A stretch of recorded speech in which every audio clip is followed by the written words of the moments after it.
जळगाव जामोद येथील श्रीपाद कृष्ण कोलटकर महाविद्यालयामध्ये college connect या कार्यक्रमांतर्गत NEPची कार्यशाळा 23 जानेवारी रोजी आयोजित करण्यात आली होती। भारताचे उज्ज्वल भविष्य करण्यासाठी चे कार्य तसेच युवकांना योग्य दिशा देण्याचे कार्य नवीन शैक्षणिक धोरण 2020 मध्ये होणार असून NEP माध्यमातून आंतरराष्ट्रीय स्तरावरील स्पर्धेत भारतीय विद्यार्थ्यांना मोलाची मदत होणार असल्याचे प्रतिपादन डॉक्टर सुरेश शुक्ला यांनी या प्रसंगी केले।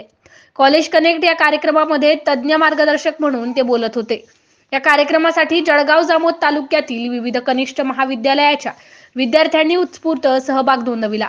यावेळी आयोजित कार्यक्रमाच्या अध्यक्षस्थानी महाविद्यालयाचे प्राचार्य डॉक्टर प्रवीण डाबरे हे होते, तर उद्घाटक म्हणून जळगाव एज्युकेशन सोसायटीचे अध्यक्ष अनिल जयस्वाल हे उपस्थित होते।